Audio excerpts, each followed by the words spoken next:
Hello everyone, it's John and welcome to day one of spoiler season for the new set, The Streets of New Capenna. Well, technically this is day two spoiler season. I guess started yesterday, but let's go ahead and get into it. But before we do, please like and also sub if you haven't already. So like I said, spoilers started yesterday, so what I'm going to do is I'm going to talk quickly about some of the cards that I saw yesterday, just in case you haven't seen them, and then I'll move on to the ones that I saw today. So we're going to go ahead and just get right into it. So we will start off by talking about Abnyxilus the Adversary. Abnyxilus is a 3 mana, one black and one red, so Rakdos. So 3 mana, 3 loyalty planeswalker with Casualty X. Casualty X says, as you cast this spell, you may sacrifice a creature with power X. When you do, copy the spell becomes a token. And Casualty X right there, the copy isn't legendary and has a starting loyalty X.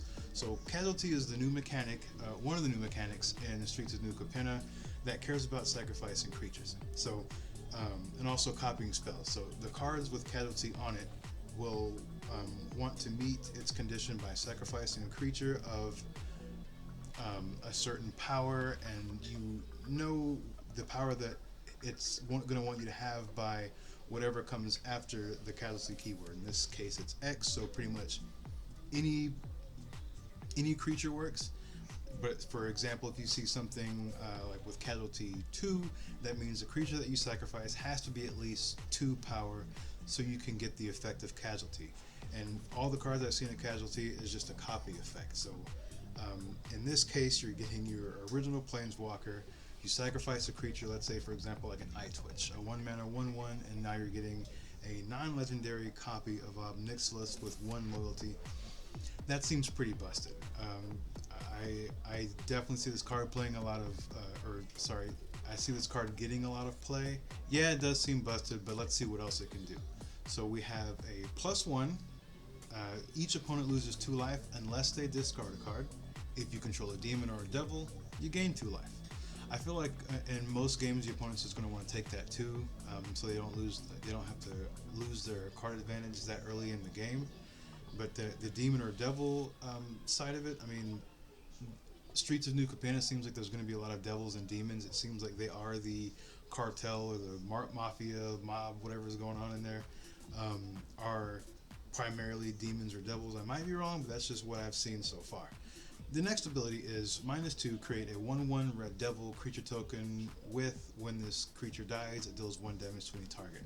That seems to be the direction that they're going with devils, that when they die, they ping they ping something. And that's pretty nice, has synergy with the first ability, because this will get you the devil that you need to trigger the life gain part to make that a full drain instead of just to lose 2 life from the first ability. So that's kind of fun. The last ability is -7. Target player draws 7 cards and loses 7 life. That's not something that just screams out immediately in the game to me, but really if you are activating this, that means that you have the life to spare, and those 7 cards are more than likely going to help you win the game. So if you're able to get to this, I feel like you're going to win the game, if not already winning the game. But yeah, this card just seems pretty busted. The fact that you can get that you can make a copy just from sacrificing a creature, that's what Rakdos is good at anyway. So yeah, card seems like it's going to be busted, but we're going to go ahead and move on since we've already seen these before yesterday. Next up, we're going to go ahead and talk about Elsbeth. Yes, she's back. Elsbeth Resplendent, a 5 mana 5 loyalty planeswalker. This one doesn't have any doesn't have a static ability on it, which is I feel worth mentioning.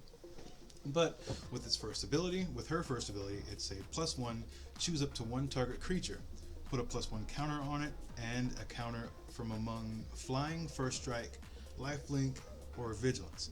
So you can pump up one of your creatures by actually giving it a counter, and you can give it some type of keyword ability, as in flying, first strike, lifelink, or vigilance. So this is a card that's going to want to be in some type of mid-range or aggressive strategy that's going to have a lot of creatures in it to take advantage of that ability. But yeah, it's fine. I'm not too excited about it, but let's go ahead and keep going. It's -3. Look at the top 7 cards of your library. That's digging pretty deep.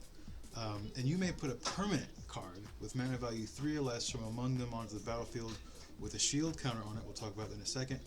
Put the rest on the bottom of your library in a random order. So 7 cards deep. That's pretty. That's a pretty good look at your deck, right? And also being able to put a permanent card with mana value 3 or less. So, I mean, hello, ramp and mono white. That's pretty insane. But yeah, this can get, of course, creatures, enchantments. But mana value 3 or less. That's what you're mainly going to have in a deck that wants this card. So in a lot of cases, this is getting you just about anything that you want in your deck, with the upside of being able to enter with a shield counter on it. So let's talk about the shield counter. So I don't want to say protection because protection is its own thing in Magic, but what a shield counter does is whenever a creature would be destroyed or whenever it would take damage, you remove that shield counter from the creature instead of, or I guess in this case the permanent, instead of letting it take that damage or become destroyed.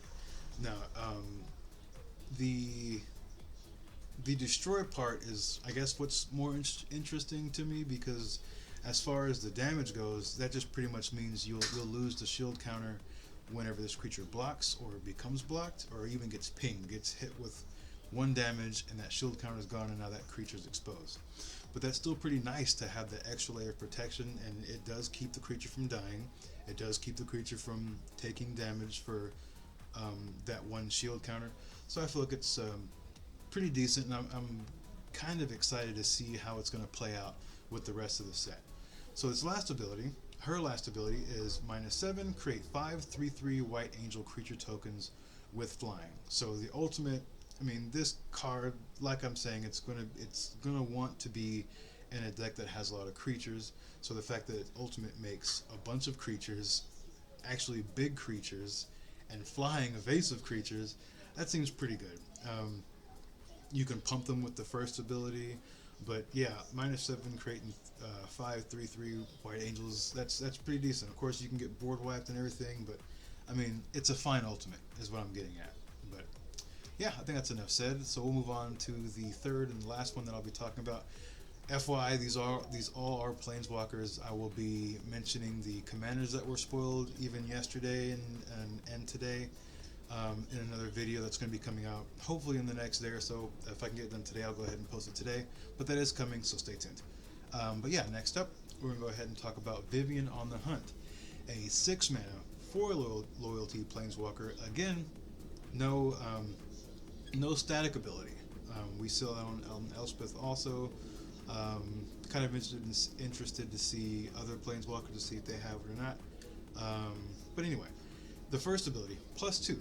You may sacrifice a creature. If you do, search your library for a creature card with mana value equal to 1 plus the sacrificed creature's mana value. Put it onto the battlefield, then shuffle.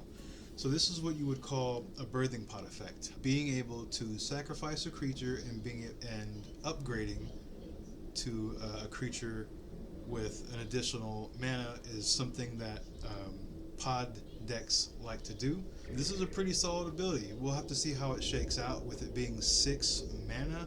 But moving on, the second ability is +1, mill 5 cards, then put any number of creature cards milled this way into your hand. So, like I said, I haven't done a bunch of research, but off the top of my head, this is kind of reminding me a little bit of Lead the Stampede. Sure, you're not drawing the cards, you're actually milling them, and then all the creatures can go into your hand. So essentially you are drawing cards, right? This is card advantage on the second ability, and what seems to me to be a pretty strong ability, followed by or coming right after another strong ability, and the pot effect on the +2. So this card seems pretty strong to me. So let's see what the last one does. -1, create a 4/4 green Rhino warrior creature token. So Elsbeth is a -7, and she makes 5 3/3 angels with flying. Which one's better though? Honestly, in my opinion, I do think I like this one more because you're able to get it going a lot better. But you have no idea if you're going to be able to get to that -7 on Elspeth. But this one, you can do that the turn that it comes out. I mean, I don't see a lot of situations where you would be paying 6 mana just to create a 4/4 Rhino.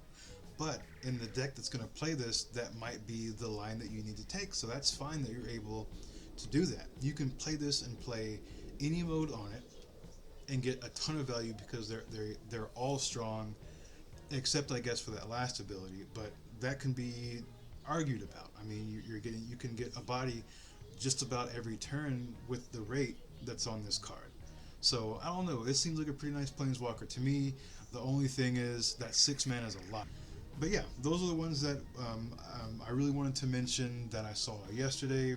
Just in case you didn't see them, I thought that they were pretty powerful. And if there's cards that came out yesterday that I didn't mention in this video, it's more than likely going to be on my next video. But this is just the first one of many. But yeah, we'll go ahead and move on we'll start off with I guess something lower rarity and then work our way up to the mythic. So really quickly, Maestro's Initiate is a 3 mana 3/1 with pay 4 and then 1 hybrid. Is it so 4 mana and then a blue or a red, but 5 mana total. Exile it, draw 2 cards, then discard a card. So okay, once it's in your graveyard, you can loot. That's fine. That seems like something that's probably going to be in some type of limited Grixis build, I guess. But yeah, a 3 mana 3/1 that can be pretty aggressive. But I mean, I don't really think this is going to be a card that's going to be seeing a lot of constructed play. But so I don't really want to talk too much more about it. Aside from the fact that the creature type is a human citizen, I am seeing a lot of citizens in New Capenna. Kind of reminds me a little bit of a pet card I had a few years ago called Plane-Wide Celebration that made citizen tokens. So I don't know, maybe I'll make a fun little citizen tribal janky deck in the new standard, so we'll see. The next card that we're going to talk about is Professional Facebreaker, a 3 mana 2/3 with pretty awesome art. Lady holding some knuckles that are kind of smoking and maybe there's some fire in there or something that she's going to break someone's face. But yeah, nice art, pretty fun. 3 mana 2/3 menace. Whenever one or more creatures you control deal combat damage to a player, create a treasure token. So okay, I can see this being in a deck that makes a bunch of tokens, or at least wants to go wide. That's going to be attacking a bunch. They're going to be getting blocked. They're going to die. When they die, that means they deal combat damage. So they're going to make treasure tokens. So that's kind of fun. Seems like it's more commander focused to me, but we'll see. Also, sacrifice a treasure, exile the top card of your library. You may play that card this turn. So that exile the top of your library and being able to play it this turn, I've seen that on a few cards in the set. So that's going to be interesting to see what more we're going to get with that ability. Maybe there's going to be some type of exile top of your library matters card. That would be really exciting to see. But yeah, so this card is actually an engine in and of itself. You know, as long as you're able to facilitate being able to get the combat damage to trigger to make the treasure tokens, you can then of course sack to get some card advantage to essentially draw another card with each treasure token that you sack. But yeah, this is definitely looking more of a commander focused card. But I don't know, I have seen some red-based token strategies floating around the internet. Maybe this is the card that makes them actually go up to maybe tier 3 or something like that. But again, we'll see what happens. So the next card we're going to talk about is a mythic. This is also the last card that we're going to talk about, I think, unless something else pops up while I'm making the video. But we have Arcane Bombardment. Arcane Bombardment is a 6 mana enchantment.